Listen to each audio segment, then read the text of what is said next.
Hello and welcome to ArtBiz TV. In this interview, I'm talking with Karen Frankel, a West Australian mixed media artist and educator. Now, she specialises in teaching non-drawers simple observation skills while introducing them to her magic drawing process. Her experience comes from Her experience with people of all walks of life has kept her passionate about bringing creativity to those who think they haven't got a creative bone in their body. Now, in 2003, Karen started teaching small private drawing classes that grew into a full art school, Galleria Art Studio, running 17 classes a week for adults and children. She talks all about this in the interview, how it happened and how she ended up going to this next phase, which in 2020, her long-held dream of becoming a published author, and this fabulous Get Drawing book, Even If You Think You Can't, was born into the world. So in this interview, of course, we're talking about how to get your book published. So let's go ahead and dive straight in.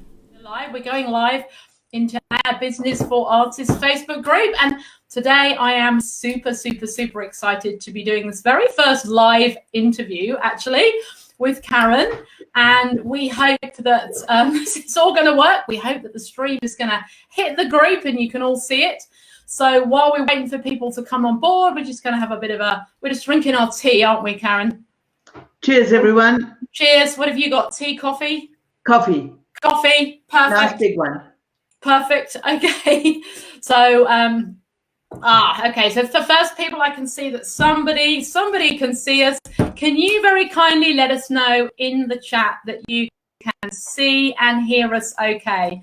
Are we appearing on your screen? I can see, I think, is it? Oh, there we are. Look, I can just see us. Yes, brilliant. Okay, we're all good.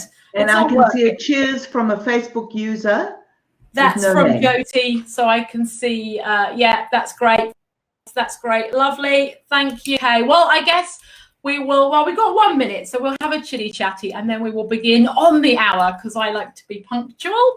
So somebody else says, hear and see. Brilliant. Unfortunately, with the software we've got there, we actually can't see who it is. It's just, I can look if I look on my phone.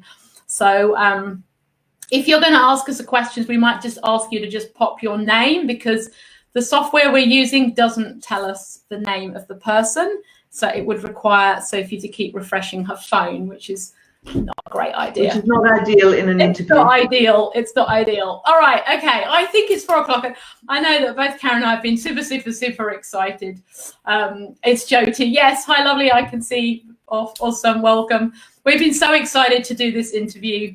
And, well, first off, thank you, Karen, for agreeing and for being here. Oh, you're welcome. You're welcome. It's a favorite subject of mine. So I have no problem talking about my art and my book. Awesome. Okay, Cares. Hi, Cares. Hello. Welcome.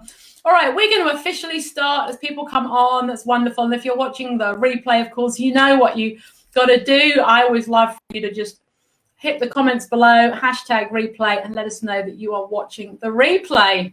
Wonderful. Okay, so our topic for today, of course, is how to get your book published. So I guess for some of you watching, perhaps this is something that you might be interested in. It's something that you've maybe got half a book written, or you're thinking, oh, if only I could put that book together, I'd love to do it. And when I first met Karen, was kind of what you were saying. I've got this book. Indeed. I've got this book about 3 years ago. Yeah. Oh my goodness me. So it's been quite a project. It's been quite a journey. So this is quite informal. We're going to dive straight into interview. So if everyone's ready, we're just going to go straight in there. So Karen, just tell us a little bit about your background and before I met you and before we knew about the book project, kind of what brought you here today?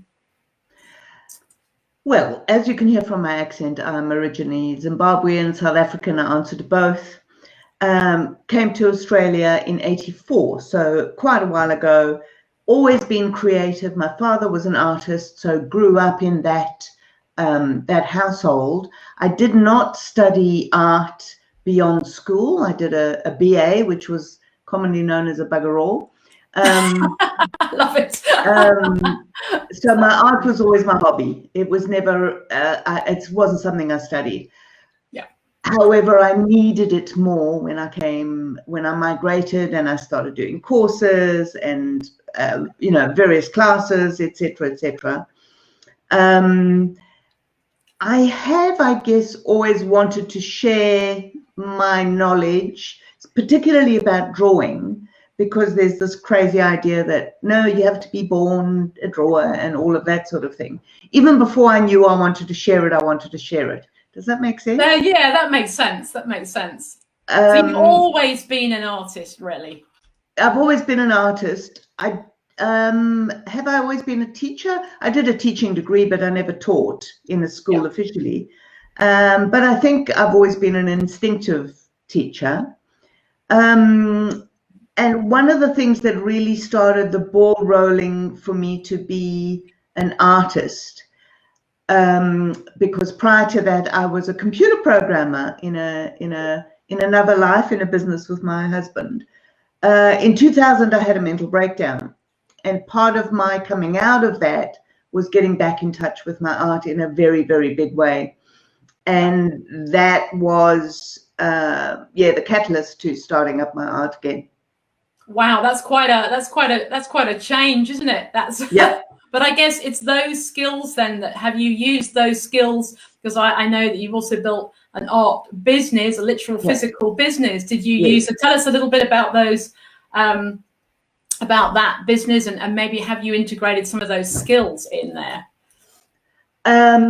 Yes. So as a result of looking after myself, shall we say, I volunteered to teach small groups. I volunteered at a community centre, and so that's what got the teaching part started. Yeah. And I was, one of the places where I volunteered was for adult community education for UWA Extension. And I was approached by someone to say, do you want to come teach for us? And I went, really? You're going to pay me to do what I love? And so that happened. And then those people said, resonated with me and my style, and they said, we'd love you, we'll come to you for private lessons if you, do you want to do that? And so I hired a hall with 5 people, and I said, okay, if I get 5 people, I'll start. So it wasn't an intentional business. Yeah. I fell into everything. And in terms of what I learned through my own healing, that came out through the art as well, and the teaching of art, because people are so self-judgmental about their abilities when it comes to art and drawing. Absolutely. That they think they should know how to do it, and that should word is so terrible. So that self-esteem issue, leave your judgment at the door, all of that comes into teaching art, basically. And it's become your brand, if you like, as well, hasn't it? Yeah. To a certain degree. Yeah. So tell us, I pick up on that 5 people in a room. So many people say to me, oh, I'd like to teach, but I don't know, I don't know if anyone's going to show up. And it's the number one worry, isn't it, for anyone who's going to do a workshop. So you hired a hall and you got five people in it. What happened after that? Because I happen to know that you've just sold a very successful business. Yes, so take us just briefly from the 5 people to selling the business. Yeah. And let me say that I didn't hire the hall until I had the 5 people. I didn't do it arts about face. Good distinction. I like that. Yeah. And in fact, nothing in the growth of my business was build it and they will come. They came and I built it. Perfect. I love that. And I wasn't even aware that I was running a business, to be honest. So I did that for 2.5 years. People approached me to say, do you teach kids? And I started teaching kids in another community center. And I got involved with, and this is a very helpful thing to do. I didn't have a Sophie back then. But what I did have, and they still exist, is the Small Business Development Corporation, which is free advice on all sorts of things business. Perfect. Yeah. And so I used their workshops, what about renting? And I did my homework and I decided to rent a studio. Yep. And in the lease, I rented it for a year by year rather than 5 years and 5 years, because I thought at the most, I'll lose 10 grand over a year, which is not a small amount of money, but it's the most. It's better than 5 years worth, yes. Indeed, indeed. I like your thinking. So that happened, and everything about the business was people requesting, do you teach watercolors? No, but I'll find a watercolor teacher, because now I was paying for a studio that was empty if I wasn't using it. So you brought in other teachers, didn't you? It wasn't just yourself. Yes, absolutely. And then I needed help with admin. So I brought in fact, my daughter came, much like you. I paid my daughter to come and do admin. And eventually I turned around to her and said, I'm running a business, because I was running MyOb, and I was running I was advised by a mentor that I was seeing freely through the business corporation to get a system that looked after my students and the admin of my students. So it was a bit of a shock to my system that I was running a business. I wonder how many other people find that, you just start organically, somebody asks you, you do it, and then suddenly it's like, oh, actually, this is a business. Yeah, I didn't set out to run a business. It was very organic. Yeah. And I ended up with 17 classes a week, 3 different kids age group classes, watercolors, acrylic, drawing. So I had other people coming in. 17 classes a week, of which I was running 3. And that's the key, folks. Anyone who wants to do this is right. Okay, Karen's not running 17 classes a week. She's running 3. And that's it, isn't it? You built a brand like that, and you've got, your followers and the tribe and people who came to that business. So what happened? You got to a point where you decided you wanted to make a change? The first change was, it used to be called Frankel Art Studio, and may I advise anybody out there not to, well, it's a bit cheeky to say don't put your name on it. If you're running an art business and you're selling your art, absolutely it has to have your name on it. Yes. But the fact that I was running an art school meant that it didn't really need to have my name on it, and I wasn't teaching all the classes. So about 5 years ago, I had a plan. I had an exit plan, basically. About 5 years ago or longer, I decided to change the name to Galleria Art Studio, which was an excellent move, because what it allowed me to do was separate myself as an artist, Karen Frankel artist, and Galleria Art Studio. Absolutely. And and I took a term's leave. I gave myself long service leave. I love it. It's brilliant. And I wanted to see if the business could run without me. Yeah, because at the end of the day, that's, the real business should run without you. That's class, technically. That's what I learned back in the day. Yeah. You're self-employed. Exactly. And I worked very hard to make it so. Yes.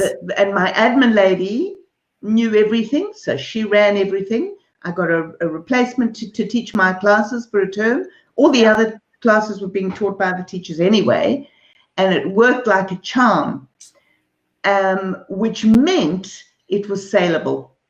Yes, and that's what you went on to do then. Yeah. So how easy was it to sell an existing business? Did you find that process easy? I found it easy because the right person came along serendipitously. The right person came along at the right time, and she's worked out to be, it was a win-win situation. That was, if we told you the full story, you'd think, nah, that only happens in the movie. It's that good. It's good. Fantastic. Although I did engage somebody to help me, but in the end didn't need to use him, because this person came along to find out about running an art school. She lived in Port Hedland, and I said, oh, it's a pity you don't live in Perth, because I'm selling my business. And she went, really? We're moving back to Perth, and blah, blah, blah, blah, blah, and the whole thing happened. That's wonderful, isn't it? When it all just falls like that, it's the best possible way. I love that. Yeah. So having sold the business, what was the plan? You said you had an exit strategy, you exited from the business. And so where now does the book come in? Okay, so the book has always been there. I've always wanted to take my teaching, which seemed to resonate so well personally. I wanted to put that in book form if possible. Yeah. And a friend suggested, based on her son wanting to draw, that I try and marry written words and video somehow. So it wasn't, you weren't watching a YouTube video, but you weren't just looking at a book. And I thought that was a brilliant idea. So long before everyone became au fait with QR codes like they are now, I had professional videos made to link with the book. So I'm not answering your question.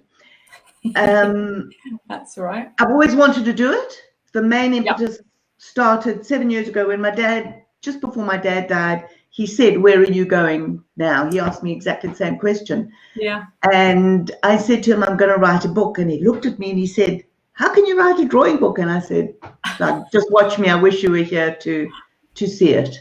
Yeah. Okay, amazing. So how easy was it to write a book, Karen? Not as easy as you would think, Soph. Although most people don't think it's easy, I know. And on the other hand, easier than one would think. Because I'm naturally a talker. Yeah. I found that if I wrote, you just have to it all out. Yeah. That's the first thing. Yeah. I did have some strategies, but in terms of how to set it up, because I taught it for so long that I knew, how I take beginners through, and that was what the book was going to be. I wanted myself in a book, my classes in a book. In a book. But at the end of the day, I work better when I'm talking, when I'm demonstrating. And so the way I wrote it was this, which has its own idiosyncrasies. The other thing that I was aware of was that I needed pertinent sketches and diagrams, pertinent photographs, and I'd chosen to go the video route as well. And I wasn't, now being au fait with all of the stuff, maybe I would have done it myself, but I wasn't then. Okay, so you wrote the writing, but you outsourced the other bits? Yes. Yeah. And if you were doing, I want to ask you that actually. question later, so I'll hold that question off. But okay, so what was your process? So the only outsource was the video and the design. Yeah. The final design. And how long did it take from kind of, okay, I've got the concept, I'm going to write this book, to I'm holding it in my hands? 7 years. Oh, okay. So because I was running a business, I didn't actually dedicate myself to, okay, every Monday you're going to write your book. It was when I had breaks, when I had the motivation to do it. And the best motivation of all was going away. I had to remove myself from my home. Yeah. Even from my dog, maybe, or, you know, sometimes she came with me depending on where I went, but I had to. And then I dedicated the whole time from waking up in the morning to going to bed at night was book. And that got me through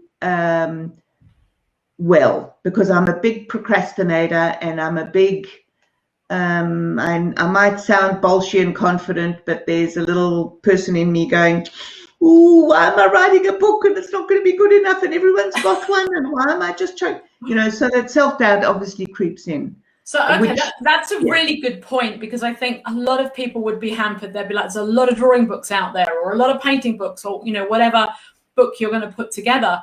Yeah. How did you, think yourself out of that process? How did you get out of that process? Or didn't you? I did get out of that process, but I had to continually convince myself. When I had those thoughts, I had the arguments ready, which were, no, Karen, your book is different because you've got the video. The other reason why it was different is because of my teaching experience meant I'd met everyone before. I knew what mistakes they were going to make. In most drawing books, you have no clue why your work is going to be different to why it doesn't look like what your exercise is telling you, but you haven't got an answer. And I hopefully, in sections called watch points, gave them the answers to, did you do this? Did you do this? Did you? So I knew that that was also something different. So I had a unique selling point, shall we say. And that's, you know what, that's the most important thing, isn't it? Did you do any research before, or did you just go, look, I've taught this is my thing, this is what I'm going to do? Did you look at what other people had written, or did you decide not to do absolutely. Yeah. No, I did. And sometimes I found a book and I thought to myself, why am I bothering? It's all there. It's beautifully written, you know. So sometimes I did that. But I have to say, which I feel quite chuffed about, is that most of them, the majority, were not aimed at, they were aimed at beginners, but they were not written for beginners. So they were assuming a certain level of knowledge, they were assuming a certain understanding of jargon, and I don't teach like that, and I don't write like that. And I think that was quite refreshing. If you look at the standard, which is drawing on the right side of the brain, which kind of has become the standard, and I don't want to diss her because I wish that I, you know, had that success, but it is so boring and belaboring going through her screeds, and I didn't want it to be that. Yeah, you wanted it a bit more hands-on, a bit more inspiring, a bit more real, and a bit more down to earth. And we should say, I know you've got your copy there, and I thought I had I was like ready to, there it is, look, see, I've got my copy right here. So, we'll talk about where other people get a copy at the end. Yeah. Okay, so if you were to do it again, would you take 7 years? Or what would you do differently? What would you say to someone who wants to write their book now? So book together. If you're involved in other stuff, I think mainly the 7 years became 7 years because I was doing other things, and I chose not to put my priority into the book. Yeah. So I knew that once I sold the business and I wasn't thinking about the business 24/7, I would have much more time. And so I probably did more work in the last 3 years than in the previous 4. I mucked about. So yes, I might take 7 years. I don't think that was a definitive thing of success or not success. What really did it for me was the COVID lockdown last year. Interesting, isn't it? It's that enforced time. Yeah. So that's when I completed it. The things I would do differently, which I'm happy to talk about now or later, depending on what you. No, let's do it now. Let's do it. Okay. So what I would change is I went through a massive learning curve, and therefore I would change some things based on that learning curve. Yeah. The most important one, I reckon, is the editing of the book. So in terms of, I paid an editor, somebody that I'd met many years ago, and I thought I would give her the book, she would send it back to me, it would be all edited, and I'd send it off to my designer, and boom, bang, the book would be done. Yeah. And that was a very naive thought. So that you don't have to send it to a professional editor. Kes might you do have to send it to a professional editor, but not first. You need to get other people, as many people's eyes on it as possible. Yeah. People in your field, people not in your field. I had fantastic people. One of my ex-students went through it. She was an English teacher. My best friend was an English teacher. She went through it, checking grammar, checking, you know, I'm a writer in that I don't have to check my grammar when I'm talking. That's right. I just go blah, blah, blah, blah, easily. And if I did that for the book, I needed to check into it, even though it was in my voice. So I was very careful not to take me out of it. I didn't want to correct it to that degree. No. That was a major learning curve. So we get a designer way too early. Lots of other people to look at it before it goes to a professional editor. Okay. And how did you? In my opinion. So how did you get how did you put it all together? So we've got the writing, which I guess literally, let's be practical here. So you got the writing on Word docs. This is the stuff people want to know. You wrote on a Word doc. Yes. You had it all. Okay. So here's my manuscript. I printed this up at Officeworks, and I bound it and everything. So that was my very first book, right? Yeah. Yes, in Word, I did try an app called Scrivener. Okay. Which seemed fantastic, but in the end, I was playing with the bells and whistles rather than just writing the bloody thing. Yeah. I knew that I was going to get a designer to actually do the physical layout of the pages, etc. So I had to give him placeholders for where the photographs were going to be, and where the so you do have to pay a lot of attention if you're writing this sort of book to labeling your every image. You've got to have labeled what it is, where it's going to go. Otherwise, absolutely. you got the wrong diagram. Especially if you're not designing it. If you are designing it in something like Publisher and you're of that nature, and I am of that nature, but eventually I said to myself, Karen, you cannot do everything. No, great. I love it. It's so important to learn to go, what are your key skills? Your key skills, you've got the knowledge, you're the teacher, you put the information in. You do not want to be not wasting your time, but you've got better things to do with your time than to do that. I love that. So that went to somebody else. And then I'm very lucky in that I could afford to pay him. I chose to pay for exquisitely designed professional. I wanted a professional result. Yeah. You know. So okay. I didn't want to go, what's it called? Print on demand, which was my other option. Yeah. All right, so you get the first draft, you look at it all and you're like, okay, we make some tweaks, some changes. How does it go from the designer to being here and being able to buy it? Like, what was that process like? My designer has a relationship. Sorry, I was just reading a message. My designer has a relationship with book printers. Yeah. So he got me a whole lot of quotes. I looked at quotes. I belonged to some publishing Facebook things. I was looking at lots of different options. I was looking at Ingram Spark, and I was looking at, there's lots and lots of print on demand things.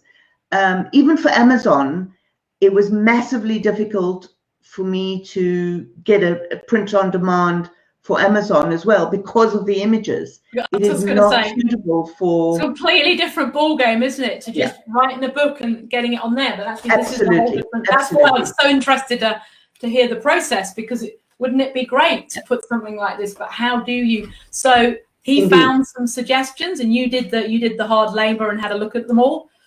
Yes, pretty much. And another thing that I wanted, because I wanted it to be what I wanted, and again, I could afford to pay for it, so I take less profit because of that. I wanted it ring bound. Right, so it's a real work. I work. wanted a cover. Yeah. So when you take this to libraries, to bookshops, and I've taken it to bookshops, they all look at this and they go, nice. Now I can put that on my bookshelf. Whereas if it's a pure ring bound book, that they cannot put on their bookshelf. Interesting. So that cost me more money, I have to say. I chose to do that. But that means now you can get it ring bound to go flat. Oh, absolutely. You're taking a lesson, and the last thing you want is some book that doesn't sit flat. Correct. I love that. I've got a spine. It's brilliant. Your attention to detail there is it's really, really good. And I'm hearing that you've outsourced a lot, and I'm not going to ask you what it costs, but you've put a substantial investment into this. So it gets my daughter called it my hobby. Because I'm just chucking money at it. That's right, absolutely. Hopefully at some point it'll come back to you. So how did you make the final decision with the company that you went with? Like, what was your criteria for that? Cost they were all around the same cost for this level of quality. Yeah. It was made easier because not a lot of people offer this binding. So it was made easier. And quite frankly, my designer is a professional designer who designs the Dockers logos, and he's up there, and I took his advice. Yeah. I was happy to take his advice. It's brilliant. It's brilliant. And it turned out just stunning because he's a stickler for detail. And if they would have screwed it up, they would have had both of us to deal with, because I had gone through so much trouble that I wasn't going to lose it at the last minute. And I've heard horror stories of people getting their books from the printer and going through, and it's been crooked, and it's been this, and it's been that. And I didn't want to go there. So experience was worth every cent. So we're saying, so we're saying if you want to put an art book together, a book with pictures, with anything, whatever you're teaching, doing, you want to put your own book together somehow. A, you did a lot of outsourcing, which I really love, and B, you've really gone and got, top quality. You've taken people who know what they're doing, you've taken their advice and gone, that's it. I'm going with somebody who recommends that, and you've ended up with this beautiful quality product. And I think, so like I said, your attention to detail has paid off in abundance. It's a stunning workbook. Thank you. I appreciate that. What are your future plans for this lovely book? It is available as a PDF online, as well as the physical book. My plans ultimately are to turn it into a course, That's what I thought you were going to say. Course. Yeah. And so my thinking is, Karen, it's all, you've got the videos, you've got the images, you've got it. What is there to do? However, there is quite a bit to do, isn't there, Soph? Just a little bit in that. Yeah, just a little bit. So now that I've been working with Kajabi for a year now, because I signed up for Kajabi specifically to launch this book. And for anyone listening who has no idea what that is an all-in-one online software where you can have your website, but primarily we're using it for launching courses and memberships and that sort of thing. So, and other courses as well, but specifically the book. And also it's about introducing people, and I can see from the person that's put that lovely message up, I've got a Get Drawing Facebook group, which is the community, and that's one of the things I really wanted out of this, was both before this, for people to buy the book, obviously, but a continuing community of beginner drawers learning with me. And that's something that we didn't talk about, and I sort of looked through here and I thought that's interesting. If you've mentioned beginners and you mentioned the other books, we didn't specifically actually talk about the audience that that you've actually targeted this to. So it's completely and utterly for beginners, for those people who think, I can't do it, I can't draw, I'll never be able to draw. Well, hence the title, Get Drawing, even if you think you can't. Even if you think you can't. And when I thought of that, I thought, oh, don't be naff, Karen. Don't put a stupid subtitle, like, that's just silly. And then I thought, no, that's who you are. Go for your life. Absolutely. Yeah. How often do we get put off by a little voice in the head going, don't do that. But the fact that came out straight away, that was the right title. It's your title. It belongs to your brand, your book. I love it. I'm so pleased that you just went with that you didn't allow yourself to go, oh, I need to have some other title. Yes. Thank you. It's very powerful. And so you've got the book group so people can because I know that you do weekly videos. They've got the book, and then they're going to be able to get the course.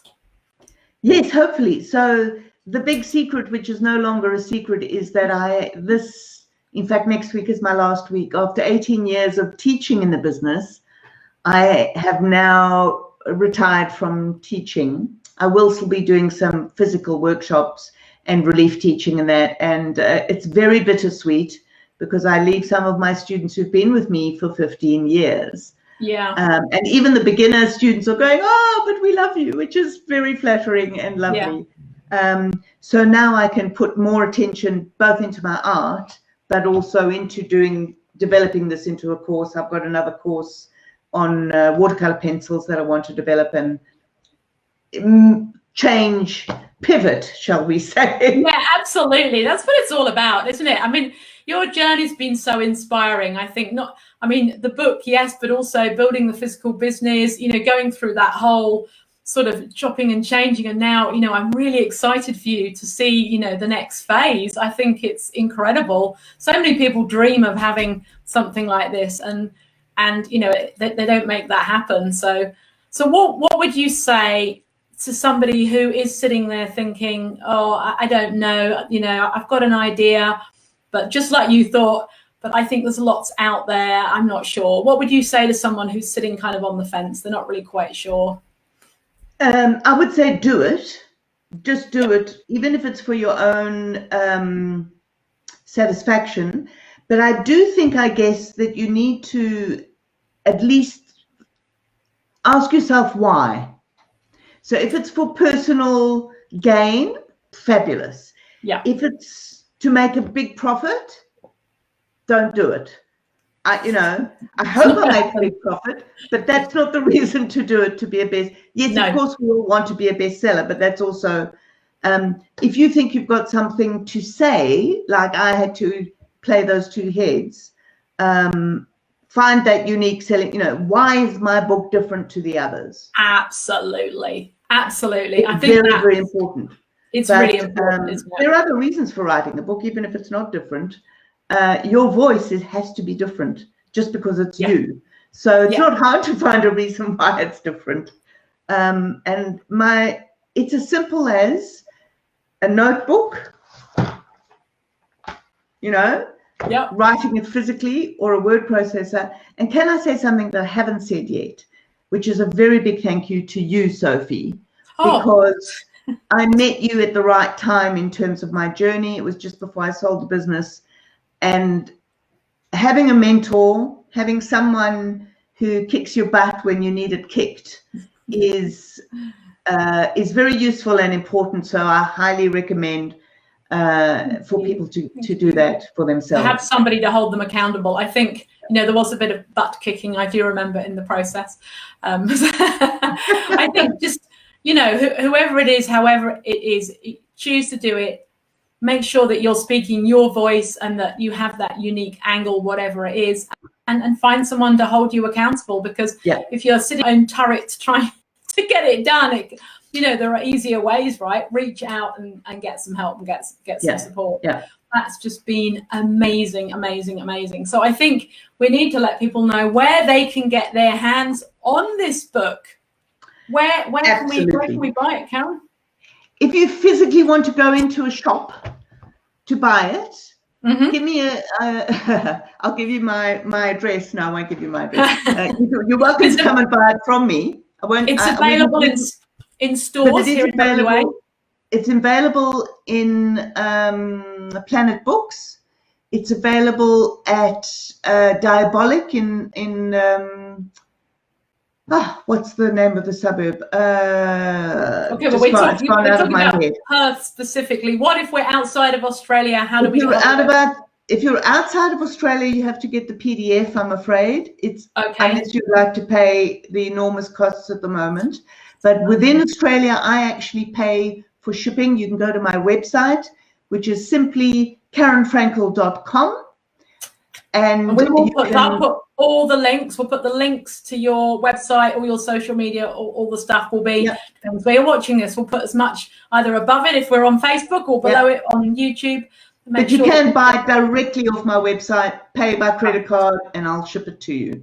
Yeah, perfect. And if you're a long way off, you can grab the PDF version unless you want to pay for the Facebook.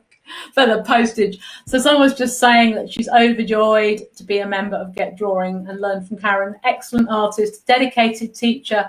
Karen is an eternal inspiration. I love that. Lovely. Thank you so much. And I agree. I've known Karen for a little while now, and totally inspiring lady. I say, both as an artist and as a teacher and now as an author. I think, no matter where we are on our journey, it's an inspiring book anyway. And just to know the person that's put that together, I think is magical. So have you got any final thoughts, anything else that you would like to share to our aspiring writers or aspiring art book publishers? Don't beat yourself up. if you are procrastinating. It's not a train wreck. I took 7 years, and so if it takes 7 years, it takes 7 years, but do it. So that's the key, isn't it? That is the key. Get it done. It's the doing, and there are lots of trial and errors, and I've done pictures, and I learned to edit the photographs, or I drew photographs, drew sketches specifically for it, and I drew them 3, 5, 10 times because they weren't good enough, and then I scanned them, and so it is time consuming, it is relentless, it is nitty gritty stuff that just needs to be done, not the fun stuff. You just have to get through it. Yeah, I think, you know what, and I've spoken to various authors over the years, and that's what I hear is you just got to get over it. I met somebody who said, I went to a foreign country, sat in a cafe for 10 days and did nothing else but write the book, just got it done. And, for some people that will be one way of doing it. Others will just spend, I don't know, 2-3 hours a day over a certain period of time. It depends on your discipline. It just doesn't matter, does it? Yeah. You just got to do it. So a couple of other people have said the book is definitely fantastic. I'm happy to have it. Somebody says buy it direct if you've seen Karen at an art show as I did. That's fine. That's all great as long as you're in Perth, Australia. But if you're watching this from, I know, the US or the UK. It's available at Mandering Art Centre and Midland Art Centre. So it is available around the traps.